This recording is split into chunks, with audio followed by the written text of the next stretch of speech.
Capítulo 4, verso 33. E estava na sinagoga um homem que tinha o espírito de um demônio imundo, e clamou em alta voz, dizendo: Ah, que temos nós contigo, Jesus Nazareno, Yoshua de Nazaré? Vieste destruir-nos? Bem sei que és o Santo de Deus, o escolhido. E Jesus o repreendeu, dizendo: Cala-te, sai dele. E o demônio, lançando-o por terra no meio do povo, saiu dele, sem lhe fazer mal. E veio espanto sobre todos, e falavam em si, uns e outros, dizendo que palavra é essa, que até os espíritos imundos ele manda com autoridade e poder, e eles saem. Meu amado, você pode acreditar se quiser, mas até aí ninguém tinha expulsado o demônio. Ah, irmão Rubens, é Davi tocava harpa. Quando Davi tocava harpa, o demônio que Deus mandou, o demônio que o Senhor Criador mandou atormentar Davi. Aliás, Saul. Você nunca soube disso, só se você ler, porque eles não falam que era um demônio da parte de Deus. Eles escondem isso de você, mas a Escritura não esconde.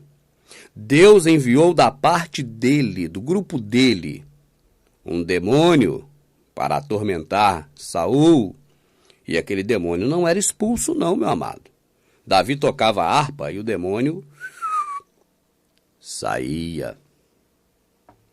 Daqui a pouco Davi tocava a harpa, aí deixava de tocar a harpa, se ausentava, o demônio voltava. O demônio não era expulso, ele só ficava em stand-by. Daqui a pouco ele... Pronto. A partir desse momento aqui, que Yoshua expulsa os demônios, as pessoas ficam maravilhadas. Oh, até os demônios se sujeitam a ele. E quando os discípulos foram expulsar demônio? Você já leu, né? Eles falam: Senhor, que maravilha, nós expulsamos, impomos a mão e os demônios vão tudo embora. E o Senhor fala: sim, eu vi Satanás quando ele desceu para atormentar essas vidas. Aí eles vão dizer para você que isso foi... Não, eu vi quando Satanás caiu lá de cima, que ele virou um anjo mau e caiu. Ai, meu Senhor, essa doeu na canela. E eu também fui iludido com isso muito tempo. Depois que eu li, ninguém me enganou mais. É só ler que ninguém engana. 4:37. E a sua fama divulgava-se por todos os lugares em redor daquela comarca. Ora, levantando-se Jesus da sinagoga, entrou na casa de Simão, e a sogra de Simão estava enferma com muita febre, e rogaram-lhe por ela. E, inclinando-se para ela, repreendeu a febre, e esta o deixou. E ela, levantando-se, logo servia. E eu te pergunto, hoje seria assim? Eu creio que não. Eu creio que hoje alguém falaria: fulana, vai na igreja lá do Valdemir, vai lá no Valdemir, tá todo mundo sendo curado lá, eu vejo pela televisão, fulana. Vai lá no Valdemir, fulana, vai lá nele, eu vejo pela TV, meu amado. Ele cura todo mundo. Não, se eu for lá no Valdemir, por que ele não vai no hospital e cura quem tá lá? Por que tem que ir lá na sinagoga dele?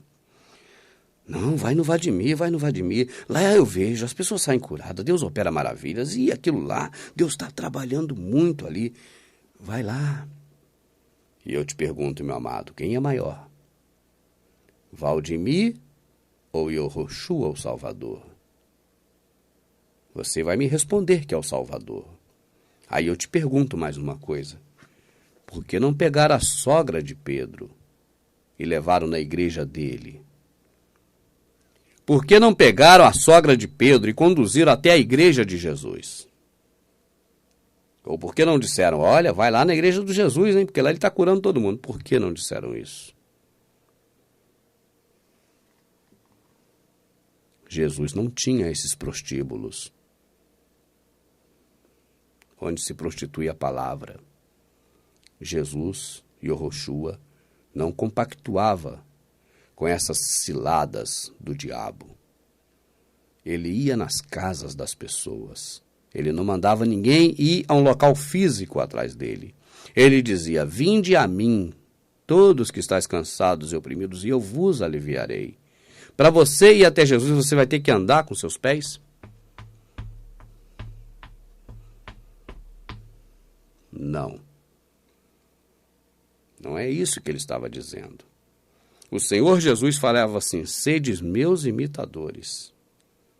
O que ele fazia? Ia na casa das pessoas. Na casa de Zaqueu. Ele pousou, ficou lá. Zaqueu, desce daí. Hoje me convém parar na tua casa, dormir aí. Na casa de Marta e Maria. E não vou nem falar, são muitas casas que ele foi. Se ele tivesse uma denominação, se ele tivesse o que nós chamamos hoje erradamente de igreja, essas pessoas deveriam ser orientadas aí na igreja dele, como se faz hoje. Aí eu peço para você me mostrar. Você fez curso de teologia, sabe tudo de teologia? Então me mostra aqui na Escritura. Onde está dizendo para nós construirmos uma denominação e nela levarmos o povo para lá? Para ser membro, para ter carteirinha, para se reunir lá. Me mostra aqui. Você pode me mostrar? Era porque eles eram perseguidos, irmão Rubens. O meu pastor me falou. Naquele tempo não podia, irmão Rubens. Por isso é que não tinha. Ué, meu amado, mas eles foram perseguidos desde o princípio? E por que não tinha no princípio e depois com a perseguição acabou? Ué, tá certo? É uma primeira pergunta a se fazer. Olha, eles eram perseguidos, por isso não podia ter igreja. Igreja, entre aspas. Tá bom. Mas a partir do momento que eles passaram a ser perseguidos, até esse momento eles não podiam ter? E por que não tinham? Quer mais uma pergunta? Por que eles eram perseguidos e esses de hoje não são? Será que Paulo converteu todo mundo? Será que Pedro, com a sua pregação, converteu aqueles homens todos? E eles ficaram agora do lado dos apóstolos? Ou aqueles homens mataram Pedro de cabeça para baixo, crucificado? Mataram Estevão apedrejado? Mataram Paulo, depois de bater muito nele e prender? O que a história te diz?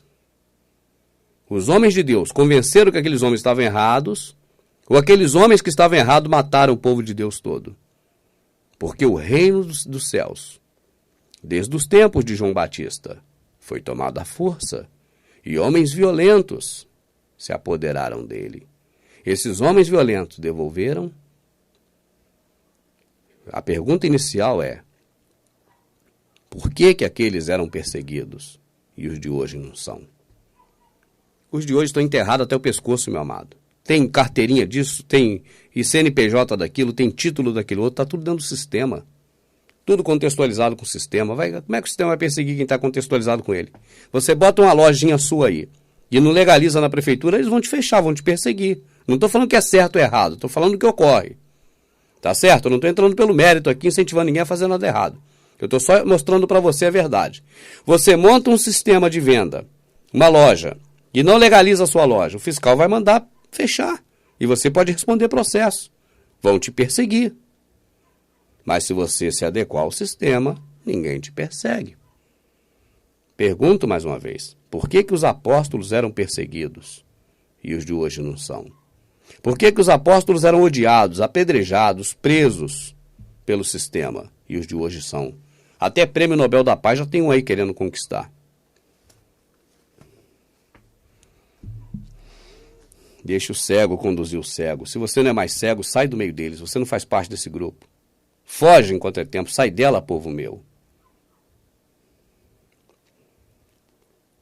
E ao pôr do sol, após curar a sogra de Pedro, todos os que tinham enfermos de várias doenças lhes traziam e, pondo as mãos sobre cada um deles, os curavam. Viu? Só o próximo, só quem se aproximava. E também de muitos saíam demônios, clamando e dizendo: Tu és Cristo, o Filho de Deus. E ele, repreendendo-os, não os deixava falar, pois sabia que ele era o Cristo. O Senhor Criador, aliás, Senhor Salvador, Yahushua, não deixava os demônios falar. Hoje que mais tem entrevista. Demônio, o que tu vai fazer com ela? Eu vou acabar com a vida dela, essa desgraçada, eu vou acabar com a vida dela. Vem cá, demônio, vou me dar mais entrevista aqui, demônio. Você é quem? É o tranca-rua? É, eu sou ele mesmo, eu bebo cachaça, todo encriquiado assim, mas o senhor Yehoshua não entrevistava demônio, ele falava para ele não falar nada, calar a boca. É tudo o contrário, meu amado, você não percebe? E também de muitos saíam demônios. E sendo já dia, 4:42, saiu, não é hora não, meu amado, é o versículo, capítulo 4, verso 42. E sendo já dia, saiu e foi para um lugar deserto. E a multidão o procurava. E chegou junto dele, e o detiam para que não se ausentasse deles. Ele, porém, lhes disse, também é necessário que eu anuncie a outras cidades o evangelho do reino de Deus, porque para isso fui enviado. E pregava nas sinagogas da Galiléia. E aconteceu, capítulo 5, que apartando-o da multidão para ouvir a palavra de Deus, estava ele junto ao lago de Genezaré, e viu estar 2 barcos junto à praia do lago. E os pescadores, havendo descido dele, estavam lavando as redes. E entrando num dos barcos, que era o de Simão, pediu-lhe que o afastasse um pouco da terra, correndo aquele povo. O povo vivia atrás dele, só queria saber de ser curado. É igual hoje mesmo, não muda nada. Se fosse para repartir, ninguém repartia nada. Se fosse para comer, se juntavam todos. Ah, Senhor, multiplicação de peixe, que hora vai ser? Vamos organizar isso aqui, se fosse hoje seria assim, né? Olha, Senhor, vai lá na sinagoga podre lá, minha lá, vai lá no meu antro de perdição, que hoje a multiplicação dos peixes será às 3 horas da tarde, é tudo organizadinho. Logo mais às 5 vamos ter a multiplicação do vinho, vinho, cachaça, eu vou. Logo mais vamos ter também a multiplicação dos pães, vai ser às 18 horas, e às 20 horas nós vamos organizar então aquela grande retirada em que nós vamos atravessar o mar para ir do outro lado encontrar com o Yehoshua, porque ele já fugiu de nós. A gente só quer comer o melhor dessa terra, ele já fugiu para o outro lado. Fugiu! Jesus, Yehoshua, fugia. Não é só Lucas que narra esse fato. Leia nos outros evangelhos. Os evangelhos segundo Mateus, Marcos e Lucas e João. Ele fugia. Ele chegou ao ponto de dizer para aquele povo assim, vocês estão andando atrás de mim por causa da comida. Não fica querendo trabalhar pela comida que perece, não, mas brigue. Lute por aquela comida que permanece para sempre, porque essa o Pai vos dará. Porque essa, aliás, eu vos darei, porque para isso o Pai me selou. Então, façam as obras de Deus. Aliás, faça a obra de Deus e os discípulos. Senhor, o que faremos nós para executarmos as obras de Deus? A obra de Deus é esta. Creia naquele que ele enviou, porque para isso o Pai o selou. Está em João 6:16, se eu não me engano.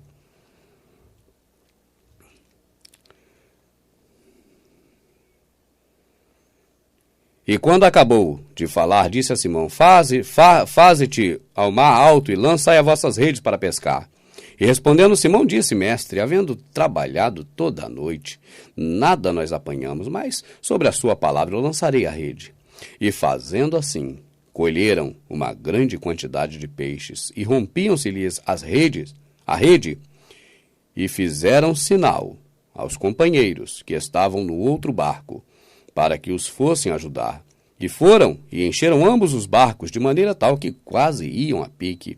E vendo isso, Simão Pedro prostou-se aos pés do Senhor, dizendo, Senhor, ausenta-te de mim, que eu sou um pecador. Eu sou um homem pecador.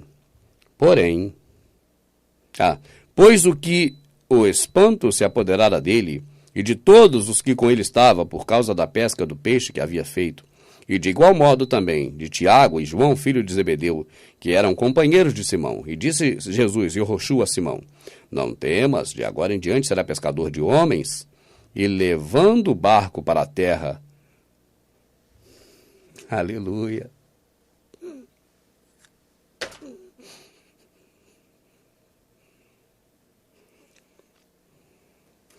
deixaram tudo, meu amado, para seguir o Senhor.